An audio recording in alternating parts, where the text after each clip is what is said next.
We have our guest Tutu from last time, and I'm just going to be here gathering information from Caro and Tutu, and we're just going to be talking about entrepreneurship and and how these two women have grown so far. And now you're a YouTuber. Yay! You have your own YouTube channel. So these are the things we'll be talking about today. Yes. And also the process of, doing business and with a family and what that means, because that sounds like a lot. If there's nobody who's going to sing my songs, I'll sing them myself. That was at the age of Yeah. 40, basically. Yeah. And this blog was online, and I said, this blog.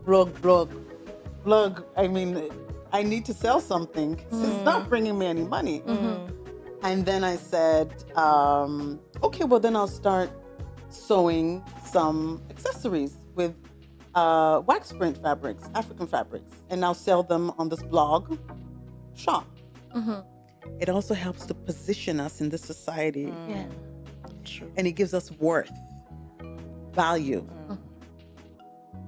Because many is like, oh, if I was back home, I'd da, da, da, da, da, da, da. And we're very business oriented people anyway, as Africans. We business, that's what we do. Yeah.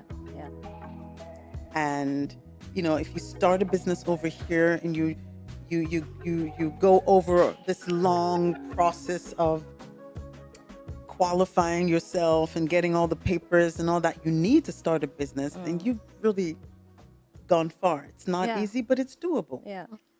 Hello, everyone, and welcome to yet another conversation. We appreciate you, and we are glad to have this next conversation. Right now, I'm sitting between two women who are really powerful, who have started businesses. As you, our listeners, already know, I'm the book person. I went to the university, master, blah, blah, blah, blah, blah. I'm sitting next to two women who've really business gurus. So, and this is a bit of what we want to talk about. We have our guest Tutu from last time, and I'm just going to be here gathering information from Caro and Tutu, and we're just going to be talking about entrepreneurship and and how these two women have grown so far. So thank you for joining us, and we look forward to this conversation. Yes. Yeah, it's going to be an interesting one. So, Tutu, welcome once again to this Thank you. podcast. We could not have enough of you last time. So, that's why like we introduced you last time, you encompass a lot of things. You're a mother, you're a musician, you are, what did you say, Singer-songwriter. Songwriter. Yes. why is it so important to have these two? Yeah, because a singer-songwriter writes and composes their songs, and a lot of times you have singers that actually only sing songs that are produced by other people or written by other people. It's a difference. Okay. There is a difference. So it's Yeah. two different talents. Yes. The writing one is the more poetry part, looking at lyrics and seeing what does it make sense. Not everybody can do that. Yeah. And then there's a singing part, which also not everybody can do that. And if you can do both, Then you're good. then you also need to mention it. Yeah, because we always hear musicians. So that's interesting. We had a bit of that conversation, and then there's the first. I have to say this. One of the some of the first headgears I had were from you. Yeah. Right. And they were beautiful. Me too, yeah. They were really beautiful. So that is how I got to know you. Then I heard about music, and now you're a YouTuber.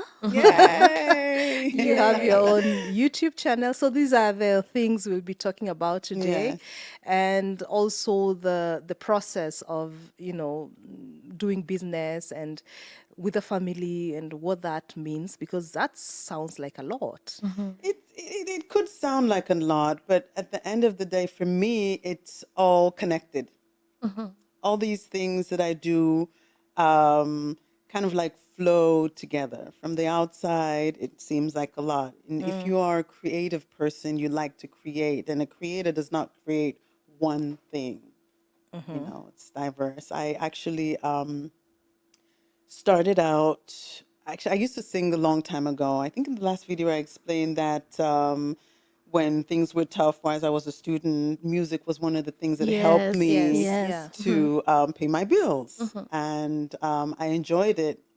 But because I knew that I was here to study, I didn't put too much emphasis on it. I didn't focus too much on music. However, I did get a record deal at some point. I told you I'm not so good with numbers. I think I was 20 or 21. And that's how I actually started my music career. But it ended very quick, very fast because I noticed that things were not going the way that I expected them to go. I would go to the studio and record, and when I left, they changed the music, pitched my voice up or put some kind of, and it didn't sound like me anymore. The record cover will come out, and they cut my bum off and made me look flat, and I did my hair, went to London and got a really nice hairdo, and when it was time for the photo shoot, they had some different wig for me with really big and high would it was just different, and I felt like I wasn't in control. So you must remember, when my parents left me here, I was on my own, and having control over things was important for me. I Yeah. was scared. Just a recap of that. If you didn't watch the last conversation, Tutu told us that her parents left when she was 18, Right. went back to Sierra Leone where she was born. Yeah. Yeah. So I was here on my own, and I was scared. I was scared. I had a record deal, and I didn't know what's going to come next. So I decided not to do it anymore. I literally went, oh gosh, I went to the lawyer who is my husband today, who was my producer's lawyer, and I said, I'm not going to sing again. Forget the contract. Ich mach's nicht mehr. No more. And I didn't until I turned 40. And at the age of 40, actually, that's not true. At You the age of stopped 39, completely. I actually stopped as a singer myself completely. I would, help people out, maybe a little bit of backing vocals here and there, or working with other artists as, managing, vocal coaching. But as a singer myself in the front, I stopped until I turned yeah, 30, 39. I used to work in daycare. I had a little kindergarten for under 3 years old, under 3-year-old. It was wonderful. I loved it. I loved it. I loved it. And well, I stopped that, and because I was home again all day long, quiet. The kids were at school, my husband at work. I didn't know what to do, so I started writing songs again. And I was writing a whole lot, writing. Before I knew it, I had like 80 songs. Wow. And it was like, what are you going to do with all these songs? And so, yeah, I started looking for artists that could sing my songs in Germany, but I couldn't find any. Long story short, then I decided to do it myself. If there's nobody who's going to sing my songs, I'll sing them myself. But That was at the age of yeah. 40, Yeah. basically. Yeah. Yeah. Did you feel like you could not, when you were trying to look for people to sing your songs? Of course, you had reasons why you did not want to go back, but you talked about how things were changed, and did you feel like you cannot be yourself, Yeah, I or felt that. there was so much control that you didn't feel comfortable anymore in that Right. space? Yeah, I didn't feel comfortable in that space. I didn't feel comfortable. I didn't feel like people would want to hear what I like to sing. I felt there were mixed feelings, actually. I felt like, actually, I probably even felt that I wasn't good enough, because back then, the songs that made it were like of women who had very high pitched voices, and mine was low and soulful. And I felt like, okay, well, if they pitched my voice, that means I'm not going to forget it, kind of. And it took me some time to really appreciate my voice, and yeah, and get to use it the way that I feel comfortable. And I needed to do that. I needed to go through this process to get to know my voice, to be able to sing a song the way that I sing a song, the way that Tutu sings a song, so it can feel good. And it took a while.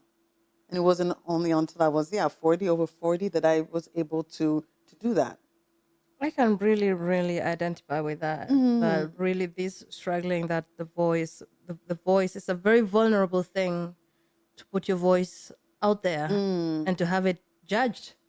Is I think it's all kinds of art. You create it and then you put it out there, and Absolutely. people can do whatever they want to do with it. And when it's your voice, it's really, at least for me, it goes to my core.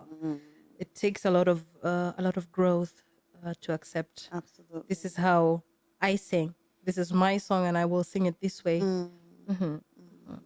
Yeah, Wow. but then have somebody change that and, want you Yeah. to be, Yeah, a certain yeah, way. Yeah, a yeah. certain way. That's, There are reasons for that. That's because these record companies want what sells. yeah, yeah. And it makes sense. Yeah. If that's what sells, Yeah. that's what you need to bring to the table. And if you don't have it, then it's kind of difficult, right?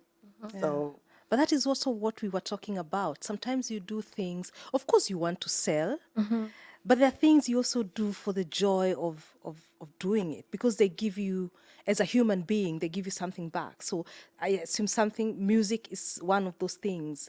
You sing, you communicate something with your music, but it also gives you something back. right. And when somebody tries to change that, it's not that anymore. Yeah. And it gets frustrating. It's Yeah. either Yeah. you're an artist or a singer or you're a performer. Yeah. A performer can perform everything. Perform anything, no matter what the song, rock, pop, jazz, whatever. And if you see yourself as a musician, it gets kind of difficult because you're trying to express yourself in your art. And if you're someone who calls yourself or a creator, an artist, you want to be able to do things, to be creative, or to send a certain picture or message out to people. And if that gets tampered with, it just pokes your ego or it gets you kind of nervous. You're like, nah, that's not for me. Yeah, yeah. Yeah. It's definitely true. Like the music industry lives to serve itself, and it lives to sell itself. And I think that's the one thing I really needed to understand, that this is the industry, it lives to sell itself. And I think one of the most valuable things I've ever read in this direction was actually this book right here, Big Magic, from Elizabeth Gilbert. And she talks about art, that she promised her art that it will never have to feed her. Yep. And I thought that was so amazing for me, like promising my music, you never have to feed me. I will work hard in other areas to feed myself. But then my music doesn't have to feed me, so that it doesn't have to get to a place that I don't want it to get. Yeah, yeah, yeah. And when you talk about expressing yourself, there's also the the way you now express yourself also with your with the things you make. The beautiful, I don't know, The home yeah, textiles. home textiles, Yeah, because right. that's, I think, a lot of that. When you're an artist, you express yourself, and that is you expressing yourself in these different ways. And I don't know how that came from music to that, or was Yeah. it intertwined? Were you doing all of it at the same time? Yeah, All interesting. at once. How did that All at happen? once at the same time. As I said, I stopped one job, which was taking care of the little ones, and I was at home. Actually, to be very honest with you, writing songs came first, and then at the same time, I started writing a blog, which was a mom blog, where I shared my experiences and my thoughts and all that with the readers about what it's like raising children. And you Since also have African stories, right? Yes, since raising children or working with children was something that I love doing, and this blog was online, and I said, this blog. I mean, I need to sell something. 'Cause it's not bringing me any money.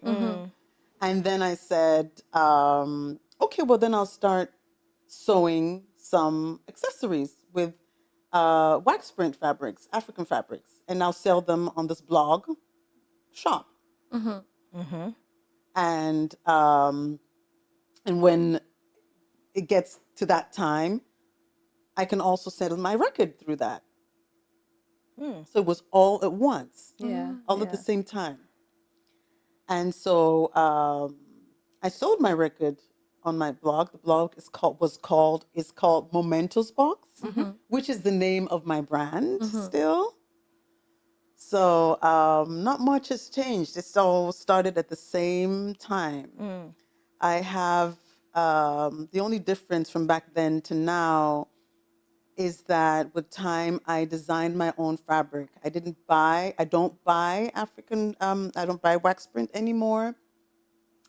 I designed my own fabric, which also goes back to what I did before. Yeah, I remember you doing that. I remember her really just drawing on a piece of paper, I do that. and that was going to become the fabric. And design. And I don't know if our listeners get this. Like, she takes like this material, like it's a white sheet of paper, and then she will design the design that's supposed to be on it. She doesn't buy a design that is already created. Right. For me, that was so amazing. I didn't know you can do that. In our last show, I told you that I started studying textile design as well. Oh yes, yeah, yeah. In Mönchengladbach. So that was also something that I took along with me. And so I already had a bit of that background and kind of knew what I wanted. And what I did was I took the African influence and the European touches and put that together to design these fabrics. And I continued sewing the home accessories, which are cushions, table runners, aprons, and some Lamps. accessories like maybe scarves and headbands and all that stuff. Yeah. And I changed the brand design a little bit from what it originally was when I started with wax print, and it became Momentous Box for what it's known now. Yeah. So it was a long journey, but I still say life prepares you for things without you even knowing it. So even though I did not complete my studies as a textile designer, even though I did not complete my studies in an interior designer as an interior designer, I'm still doing all of that as well. And yeah, I just absolutely love it. It is challenging.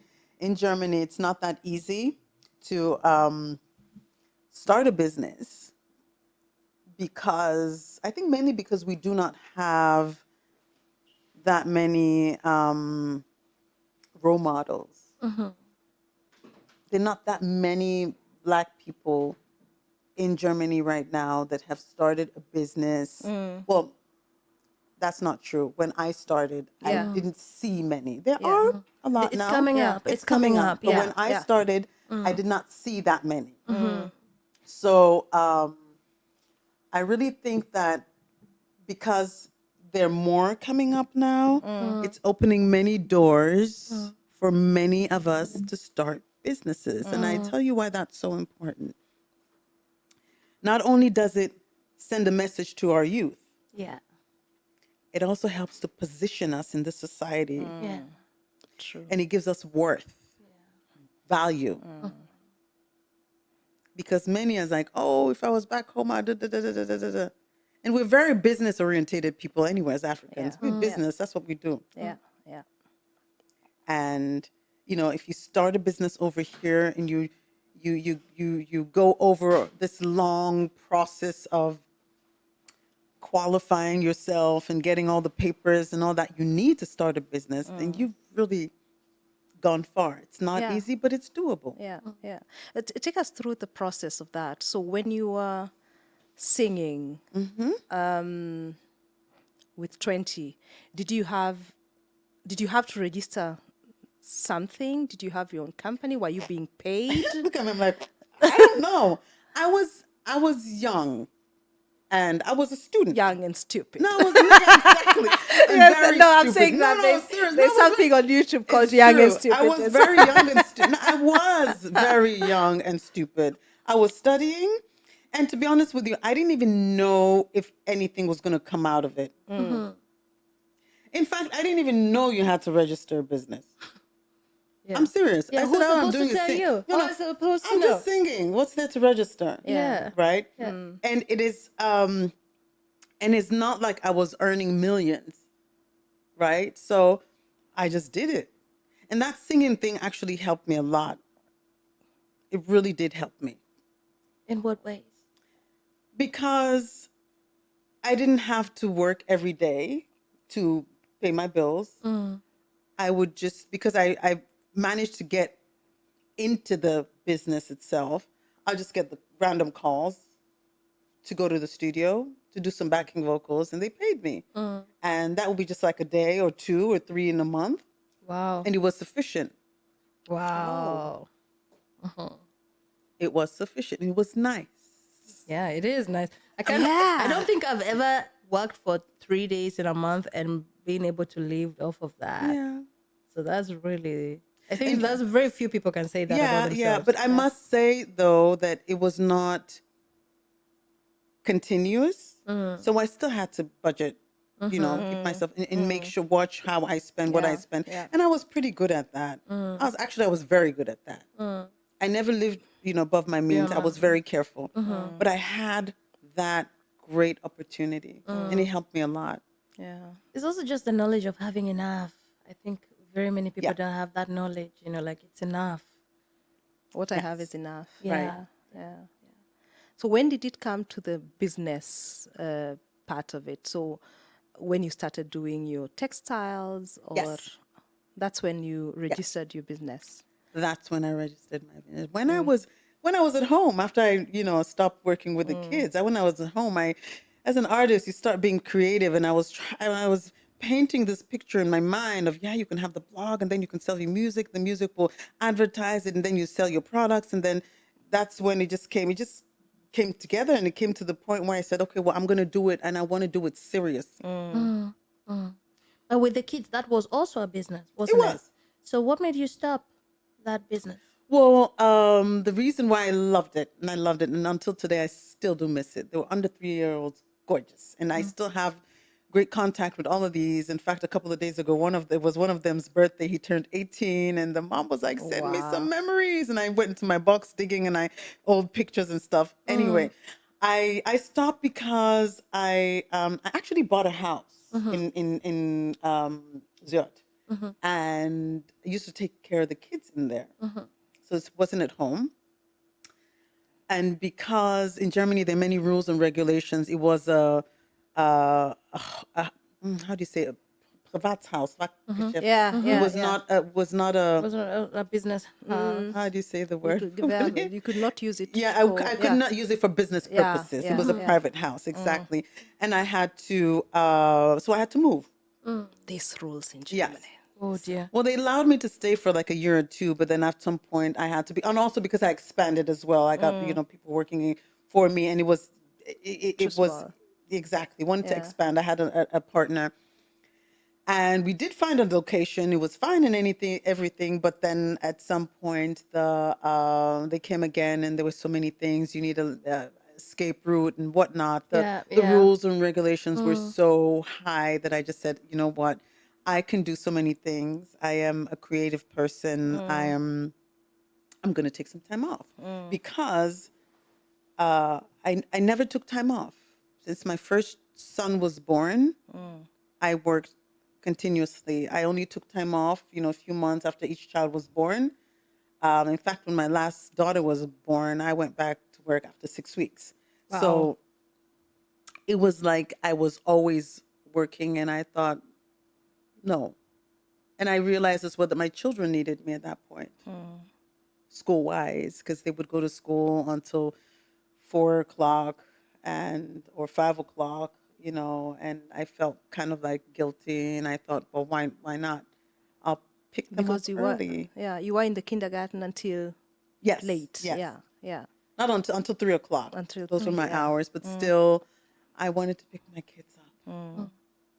Did I you wanted. need any form of qualification for you to be able to do this job that Yes, I with did. the It was the kids? Tagesmutter qualification that I was able to get, and then that's all I needed to start out. But from there, there's no limit. Basically, you can hire other people to work with you, for you, or get together with others and expand. And Yeah. with me, mine was very special, as I said, because it was a small little house on Fischerhäuschen, Yeah. and I financed the house through this.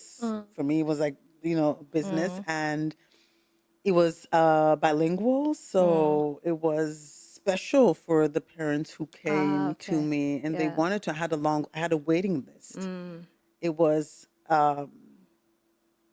when people walked in, they felt like this is a place that they want their children to be, to spend the time. And I enjoyed it a lot because I didn't only work with the children, I worked with the parents as well. Oh. Because I understood that for parents to give their child up and go to work can affect them as well psychologically. You want the parents to have that peace of mind. Yeah. And at the same time, I was suffering from the same thing because I would give my children up kindergarten. Well, when they were younger, I would always take them with me, but after a certain age, I took them to kindergarten, and I went to take care of other people's kids, and I thought, yeah. So that's why at some point after this, all the problems started with the city of Cologne, with all the requirements, I just said, listen, I'm just going to take a break and I'll stay home. And I have so many things that I love doing. And I just started Momentous Box. Yeah. Yeah. Did you at any or are you the kind of person who is afraid to start new, to start something new? Like, No, I'm leaving this behind now. I'm starting something else. I love that. I love it too, and to the extent where oops, my earring, sorry. I love it to Yeah. the extent where sometimes it kind of even gets, I have to stop myself because um, if you keep starting new, you're not taking everybody else along with you. You're breaking processes, Yeah. Yeah. right? Yeah. So many things, I have so many ideas. This is the or the issue or the characteristics of people that are creative. We always have new ideas, and we tend to have so many that it's very difficult to focus on one particular thing. And I have that as well, that I create, and then once it's finished, in my eyes, I stop and I start the next thing. Yeah, because you have to. That's the whole point of art is to Yeah, finish and let it yeah. go. But that's for you. You say you have to. But what about the people that you're feeding with your art, or that you're giving some kind of feeling or emotion? They want you to continue that particular thing because that's what they like. I know. Yeah. So it's like, you know, um, yeah, as I said, I like different forms of art, and I like creating things, new things over and over. But I also want the sense of, um, yeah, not completing, of seeing something through and watching it become bigger than I myself can even possibly imagine. You love the process. Yes, Yeah. I love the process of creating.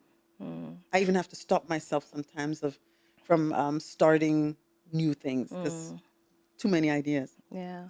Yeah, but also that, sorry, Rambo. Go ahead. Go Yeah. ahead. That also requires a certain amount of confidence of knowing, I can stop doing this, I can start something else, and I'll be okay.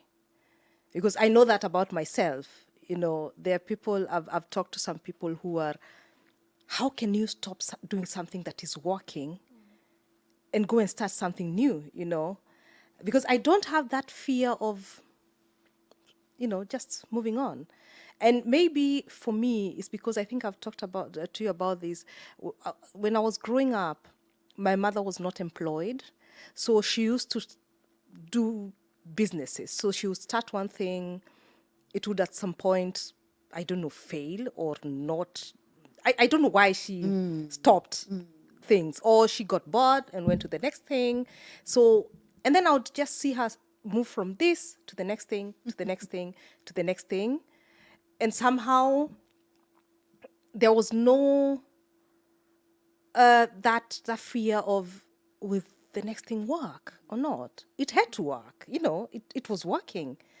And I'm that kind of a person too. So I'll move from one thing and I'll think, and somebody will ask you, you're 44 now. You really want to start something new? Of course. I intend to live for the next 40, so, or more. Yeah, it's about feeding your soul, really. Yes. Yes. But isn't there also, and this might be very controversial because I'm also an artist and I know this about myself as well, isn't there also the fear of actually succeeding in one thing and actually now committing to that? Yeah, there is, definitely. It could Absolutely. actually get, this could actually get big. Absolutely. And what do you do? What we usually do is we suppress it. Yeah. Yeah. Controversial. Controversial. do. Yeah. And that it does exist. There is this fear of getting too big. I have that problem as well with not a problem, but that thought a lot of times as well with Momentous Box. Because Momentous Box at the moment is very, well, I try to keep it very exclusive, handmade, organic fabric, all of that. And for it to grow, I need to let go of some of these ideas. I can't sew everything myself, continue to sew everything myself if I want it to become bigger. I don't have that capability. So there, I have to make a decision of letting go of the way Momentous Box is right now. So there is that fear of letting go of that in order for it to become something bigger. I'm smiling because she's also like that. I've seen her making curry from scratch. She makes the curry, not curry sauce, the curry spice Wow. from scratch. Yeah. And I just find it so interesting that this is for it to become bigger. Is Yeah. it possible to make everything by yourself? And it's also exactly Yeah. the same thing that you do, and that's why your food is so good, and that's why also your stuff is so Yeah. good. Yeah, right? you will lose the essence Yeah. if you let Other other people. It's yes. not that you Yeah. don't trust. Yeah. Yeah. Yeah. It's because it would lose the essence. Yeah. And sometimes that's just a sacrifice you have to make. And you say, no, I'll rather keep this. That's probably why we always look for other things. The next I'll thing. leave this the way it is because it's fine the way it is. Yeah, yeah. And let me jump And to then the move next on. thing now. Yeah, because what Wamboi says also with the spices, I could right now write my recipe, give a certain company Yep. that makes spices. And they could So they package will it. do that for me, pack them and, finish it, put my label on. But is it still my thing? This thing that, I'm in the kitchen, I'm roasting them and everything is smelling so nice. I And I'm understand packaging them. you. And, I would lose that. You will lose that. I And understand you. I don't know if I want to lose that. Then sometimes I'm afraid the joy of doing it Will will go. will Will go. go. Yeah. Despite all the struggle, Yeah. I'm willing to, Yeah. sacrifice Yeah. that. There might be less coming in and all that, but then do I really want the other side? Yeah. But But the other thing is, we are in a comfortable situation where we are not relying on these things to feed us. And that is That's- where it comes to yeah. what Wamboi says. exactly. This is an art. We are doing this, and I earn my living from the restaurant. Right. So everything else is, On the side. yeah. Right. My cooking videos, my all that. It's so much fun now because I don't have the stress of having it feed To me. feeding you. Yeah. Yeah. So, do I really want to make it that? It could be big, of course, but then that is where I get my joy right now. Right. That is where I get, and there's something I had. I don't know if it was Jay Shetty who says it.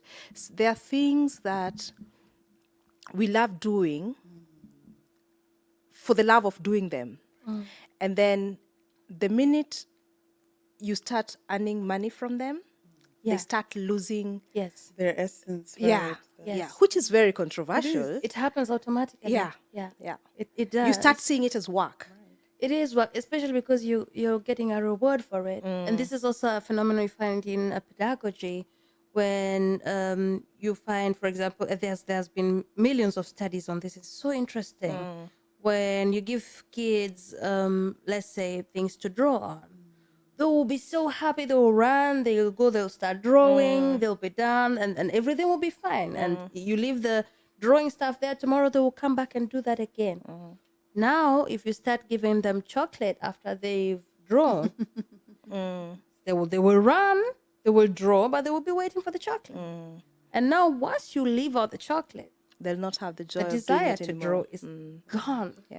Yeah. And this is basically what we do when we start earning money with our art. The the Reward. the changes. reward changes. And I know this, like, I love singing.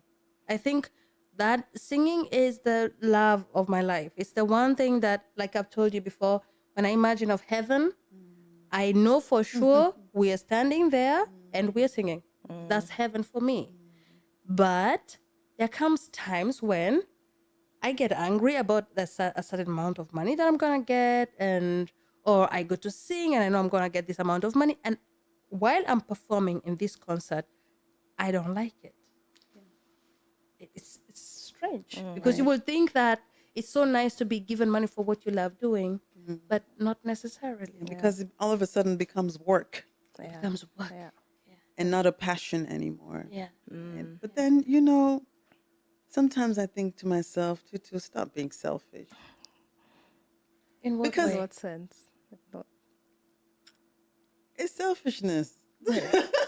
Wait. Because what you're doing, this art that you're creating, you're giving to people. Yeah. And because of your needs, you're depriving other people from enjoying your art. Because you say you want it a certain way. You there on stage, you're singing. Me listening to you, I'm enjoying myself. Right? I'm enjoying myself. At that moment, you're sacrificing so that I can enjoy myself. Right? And sometimes we have to do that. Sometimes we have to do that. Like me, if I think that my products are so nice and whatnot, then maybe I should expand and let other people across the borders have the opportunity to enjoy them too. Or your spices. Why can't people who live in the United States or in Jamaica get to enjoy your spices just because you want I your want to passion? smell my. You want to smell you. Well, cook it fine and smell it. I'm just saying, because we're sitting here talking about it. Yeah, This is also yeah. another way of thinking about Yeah. it. You know what I mean? And Do we have a right to our own art? right. Or Do we do have other the right? people have a right right. to our art? Right. And if you're not doing it so other people can enjoy it, then keep it to yourself, please. Wow. I'm sorry, I'm being hard on myself and all. No, but it's true though. At some point, you have to understand that we all have responsibility for things in this. You're not here on your own. Then You're why not are here you on not your- doing it? Here is a quick one to tell you about our sponsors, TDX Media. I've been working with TDX Media for about 5 years now, and this has saved my life, literally saved my life. TDX Media has a way of helping you to optimize your office work. So I am a very chaotic person. My office was looking like you can imagine it. And then TDX Media came and they really helped me to optimize the processes, especially the processes of how I work, what should happen when, they came and advised me. They came and sorted out most of my files and all that, because I am not that. And then my website, my website. It's beautiful because it is being maintained, it is being serviced by TDX Media. And then the CEO of the company, Christian Tiedemann, who does all that, comes to you, advises you, he talks to you, he listens to you, listens to your needs, and then crafts everything according to how you need it, but adding his professionalism in everything that he does, such that at the end of it all, and he will not use anything he doesn't think is okay for the person visiting your website. So if your photos are not good enough, then he'll not put them in. And that is the level of professionalism that I need when I'm working with someone, so that they just don't do everything I tell them to do. They tell me, okay, it's your website, but it has my name on it. So he will not do anything that is not professional enough. And the other thing is event management. Guys, these guys are so organized. TDX Media is so organized. They have taken control and over. They organize our African festival, which happens every year. So I have nothing to do with it. The first year I organized it myself. I almost went crazy. And nowadays I just get calls, or when we're talking, it's a yes, no, no, and I have nothing to do with it. It's the best thing that ever happened to me. I love working with these people. I love the way they, present themselves in a way that is, I will talk about professionalism the whole time, because that is what they are. They are professionals.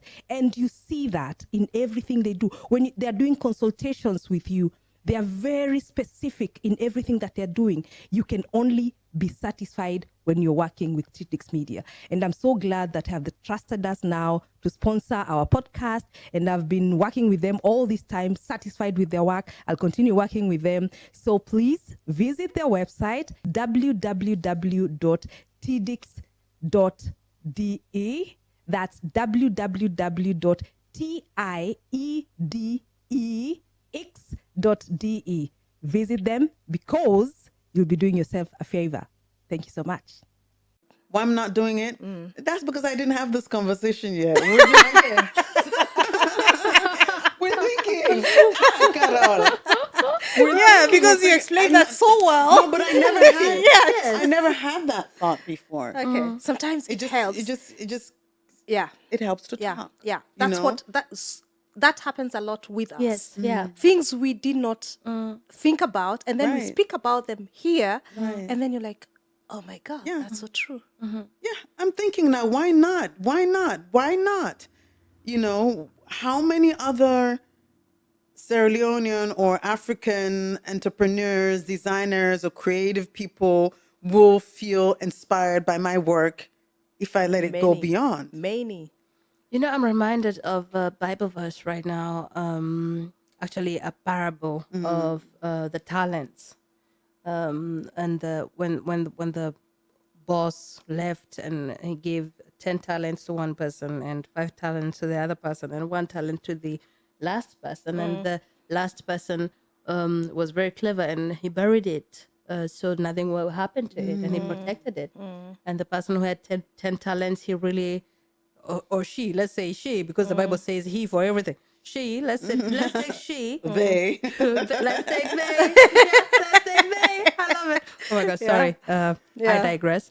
And this person now went to every length to improve his talents, and in the end, they had 20 talents, and the person who had 5 had 10 talents in the end, and the person who was very nice, who was very careful about their talent, who had buried it, had 1 talent in the end. And the boss came and took that talent and gave it to the person who had 20 talents. He just took it away from him. It was like, you didn't do anything with it, so I'm taking it away. And instead of giving it to the one who had less, 5, Give it to the one who had. give it to the one who had 20, the one who had done so many things with it. And the idea of your talent becoming a curse when you do not use it. Is Tutu. So we've been doing things We are wrong. getting it today. No, but it's very true. That's very It true. is. We're wasting Comes it. Why are and you bites wasting? you. It really does bite you. It does. It really does. So So the Now you message know. really, if you have a talent, or if you have something that you've created, you should not be Share it. selfish. You should share it Share it, with the yeah. rest of the world. Yeah. But you're also sharing a lot now on your YouTube. Yeah. How did that happen? Tell us about How did that. that happen? Yeah. Well, It was moving to the next thing. Yeah, You know, this has reached where. Let's move to the next thing. usually I would do like this. It was moving to the next thing. Yeah. Exactly. I just felt like it. I just felt like it. And really, it was moving to the next thing, but it was in my mind. You know, you create, you think, this, should I not, should I not? And over months and maybe even years, I don't want to say I kept procrastinating, because I don't believe procrastinating is always used in the right way. What I was doing was actually preparing myself to do it. And I just did it. I said, okay, today I'm going to just set up my camera and just do it. Yeah. And Homistics was born. You know, actually before that, it was an Instagram platform channel. Yeah. Where I would share information on creating a home, making a home, and letting your home be the place that feeds you, that energizes you, that motivates you, the area where you get all the energy you need to become productive, which on the other hand makes you successful. Yeah. And that was the idea. beautiful. I used to love those Yeah. videos of Right, yours. right. Yeah. Me Yeah. too. So I said, okay, well, let me do it on YouTube. And I started in December. Yeah. And once a week. Before, I used to post once a month. And then I just said, but since last month, I said, okay, let's try this once a week thing. I'm trying. I don't know how long that's going to be. But Before you move to the next thing. yes, before I move to the next thing. But I'm trying to stay put. Because Carol, you know yourself, as time goes on, the older you get, you long for this stability as well. I am true. creative, but I want something that's, that fulfills me, because there is a bigger picture. Yeah. Yeah. Yeah. And with Homistics, I see it. Homistics is going to be a course. Wow. Okay. Okay. Yes. It's actually complete. It's going to be a home organizing course where I help people to do that, exactly that. Create a home that supports them in all the things that they do and help them to flourish. I want to know about that, because Me too. I'll be there. I'll be there yeah, with that. really. But in a realistic, authentic way, because most times the people struggle with what they see on social media, what they see their neighbors have, and they try to copy that and do that, but that's not going to do it for you. It's about figuring out what suits you and what suits your family to get you to the place where, you're being your authentic self. I find this very interesting, especially you talking about creating a home that best supports you. Yes. Not a home that looks nice, but the one that best supports you. Exactly. And when I think about coming from home, for me or for us growing up, home was where you went to sleep. It was not, I don't remember putting any energy into the house. It had the things that you needed to go Just to bed. lay your head down. to lay your head down, Right. because the outside was enough. And I think this is also a very diasporic thing, like creating a home is not something we grew up with, because we never needed to do that. Home was the compound, home was Outside. everything Yeah, outside, Right. and Right. we went to a lot of lengths to create the outside to look really nice, the flowers we planted, the avocado tree, everything, the shadow, everything. But the house in itself, this becomes important in Europe because Right. the weather. Absolutely. Yeah. You spend a lot of time We in the spend house. a lot of time. Exactly. Yeah. Exactly. We spend a lot of time in the house. I hear you and I understand that, but I do wish that to some extent we can adapt Yes. that way of thinking back home, because Okay. I thought I knew I what you were think- saying, but now I realize I don't. Go ahead. No, you absolutely do. You pointed it out exactly how it is. But I'm saying back home, we do need to focus more on what happens within the home. Our focus has always been, not always, most of the time, is on the outside. Now, if you do not focus on what's happening inside, you're in danger. The home itself, how it's structured, the message you pass on to your children, the message you pass on to people who enter your home, if that's not strong enough, if that foundation is not laid, you will be in danger when you go outside. That's my belief. Because home is where you get the strength from. Home is where you get your knowledge from. Home is where you get all of those things that you need to be able to maneuver out there. Yeah, of course, this goes a bit deeper now than just knowing where to place the cushion. Right. No, and it is deeper. It is deeper. And you know, like Wamboi says, we grew up in a certain kind of setting that somehow worked for us. Yes. And I didn't have a desk, but still, I did well in school. So that is not a priority in my head that we should have a desk at home. They can sit, put the book on their lap, and do that, you know. Right. So trying to start now to prioritize these things, because for me, it's important to have a bed where you're going to lie on. Maybe I'm simplifying this a bit now. You know, there are things that are not, and not consciously deciding they are not important. I just don't think about them. Yeah. We don't think about them. And again, it's not the things, it's not the desk. It's not the desk. It's about spaces, creating spaces for that, right? And it's not even the way the bed looks. It's about really taking the time to understand, what do I want? Not letting things, not let coincidence decide what's going to happen. You know, we talked about our children a couple of hours ago, and the guidance that they get. You can send your child to school, it's great, but still, I think it's your responsibility, our responsibilities as parents, to look a little closer and guide them and support them in becoming what they really are supposed to be, or what they really want to be. That's just one example. Like with everything, I think it begins at home. The way that when I say set up, it's not even the furniture and the things that we have, right? It's generally the way we structure our days and all that, because my course is built up of 3 parts. It's called Make, Master, and Maintain. And maintenance is also like the way we make as a master is the routines that we bring in, the structures that we bring in, so that we can, again, make sure that we become the best possible versions of ourselves. It's about that stability that you get at home. Not everybody has that.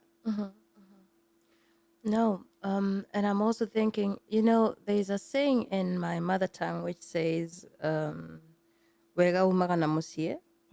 All goodness comes from home. Home. And I think it's a good thought, but it's not necessarily so. It's not necessarily the case. I think there are very many people who associate very many traumatic things with home, Which is wrong. and also difficult things with home.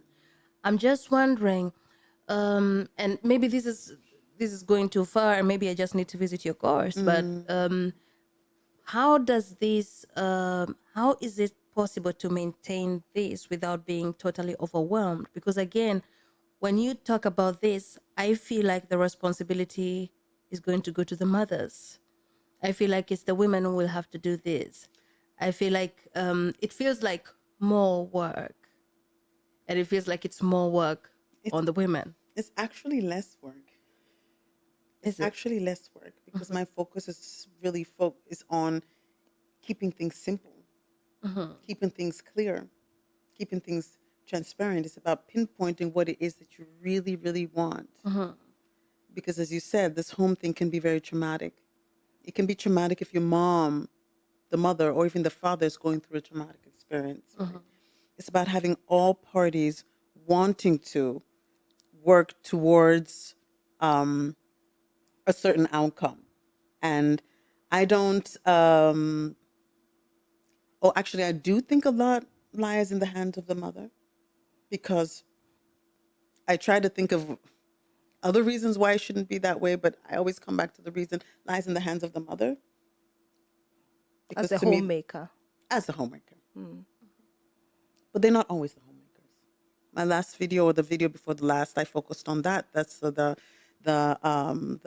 stress and the mental workload on homemakers, and it could be anyone. It could be the auntie, the uncle, the grandmother, the father, whoever it is. So now it could be anyone.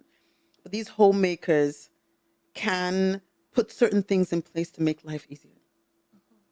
They can, or they can put things in place to make life worse. And we have to be aware of that. It is fact. Living in a house that's completely jam packed full of things will make life more complicated. Yeah. True. I also have a video that's about that, about this clutter and over having too many possessions Oh, is yeah, mainly I a saw that. European thing, right? We don't have that much problem so much yet, although it's rising in It's Africa. coming. I see with possessions, because that plays a role too. I think the way you set up your house can either work for you or against you, because if the spot that you choose for your child to learn to do their homework is where the television is blasting all day, it might become difficult. I do agree with you that it's mainly a European thing, right? Because back home we do things differently. He'll Differently. figure it out, but we have to be careful with that, because Yeah. the world is changing. Yeah, yeah. What I'm loving so much about what you're intending to do now with, did you say make, master, maintain? Right. And how deep you're going into this, because it's not only showing me how I'm arranging my, it's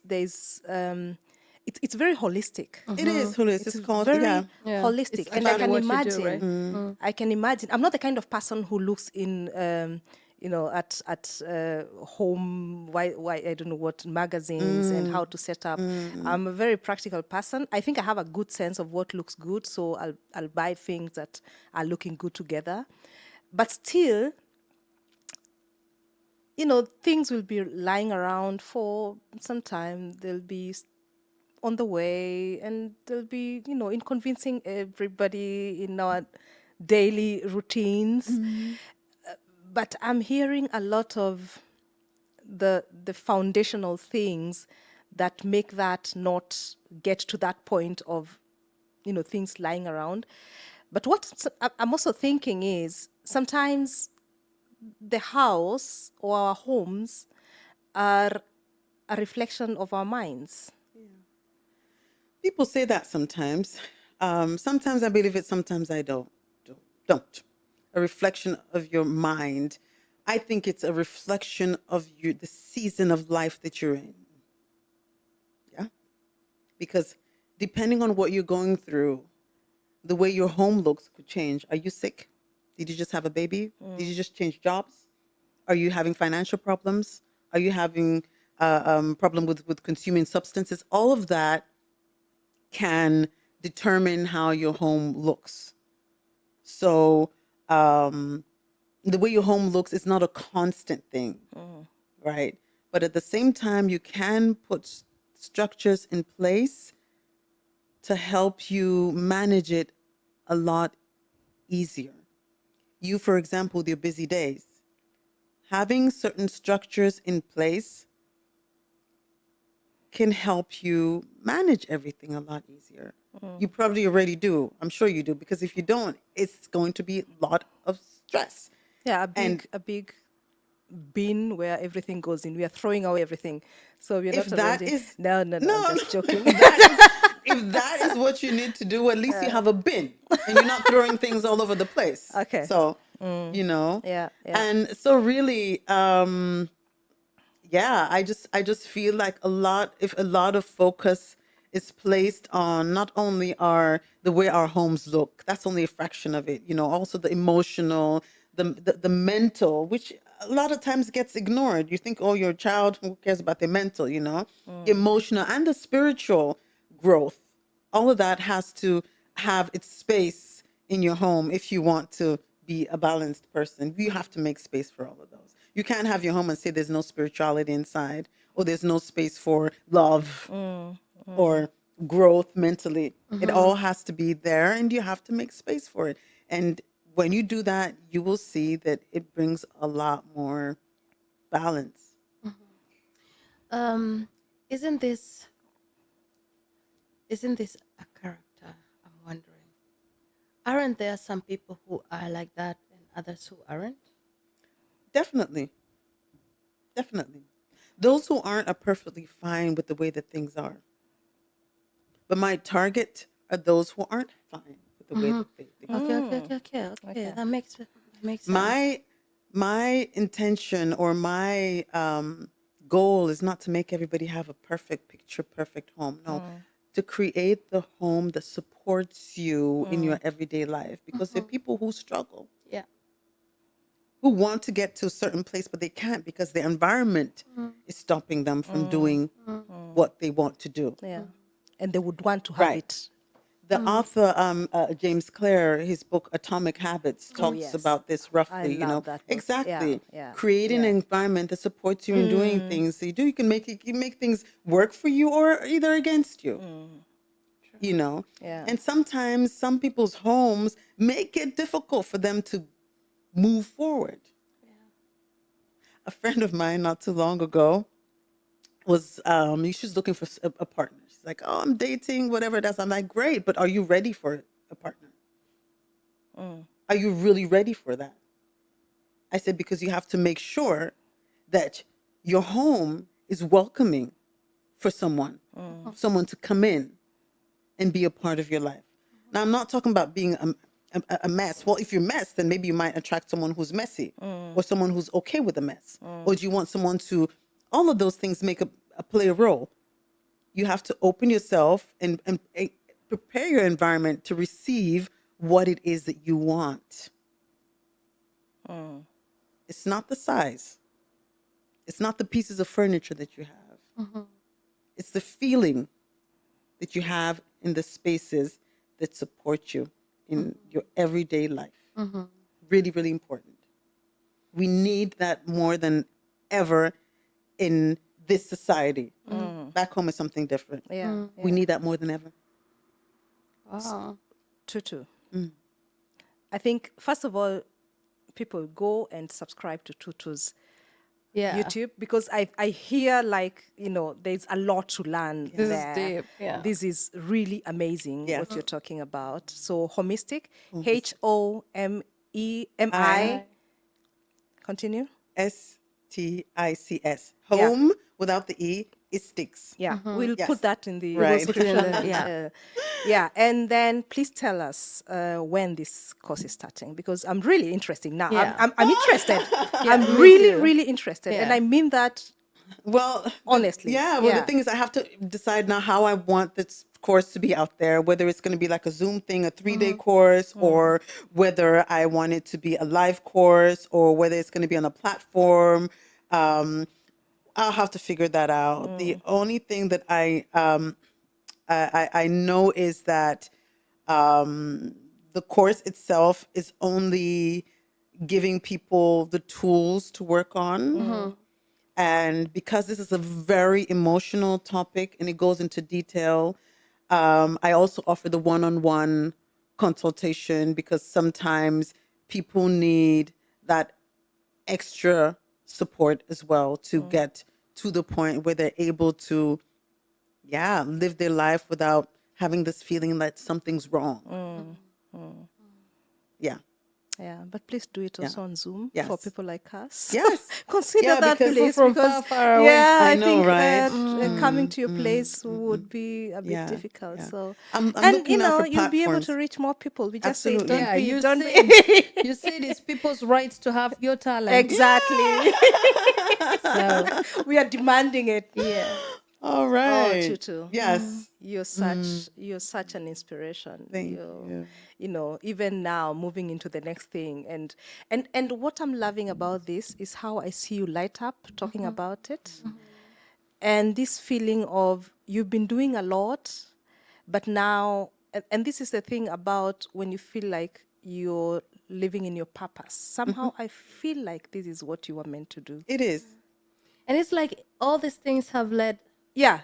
They're all up to steps this, right? coming. Life Yeah. prepares you without even knowing it. Yeah. It's really because with the kids and then with the textiles and then with interior design Yeah. Right. and then now Right. And then now giving that to people because this is Absolutely. giving. Absolutely. Yeah, sharing this Absolutely. knowledge to people like us who, like I said, I can look at magazines and I see place test there and it doesn't work.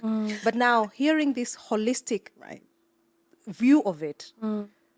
and you know she value. does have a very beautiful home. Sorry, Tutu. Yeah, yeah. It's not just what you're saying. It's also the way.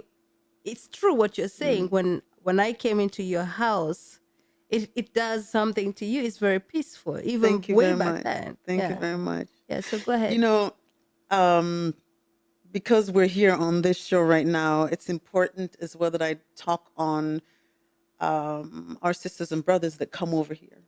Yes. Right. When you come here, and I see it a lot of times that I did a video on that. It's called the scarcity mindset. Yes. We talked Yeah, about yeah, this, yeah, right? yeah. Right. And I visit a lot of sisters and lots of families, and I see that their homes are jam packed with things. Yeah. I'm gonna send it back home. I'm gonna send it back home. Oh, we're gonna continue. Oh, God. Ship. Under the bed, in the cupboards, box, cartoon, bag, bags. Yeah. So much Yeah. Yeah. occupying space that we so desperately need to regenerate. That's so true. Yeah. All I'm saying, we Yeah. think that this topic is not for us, but it is. It is. It's especially for us. It is. Yeah. Do you know, for the first time, Christian knows us, for the first time last week, I threw away the first bag of clothes into the container.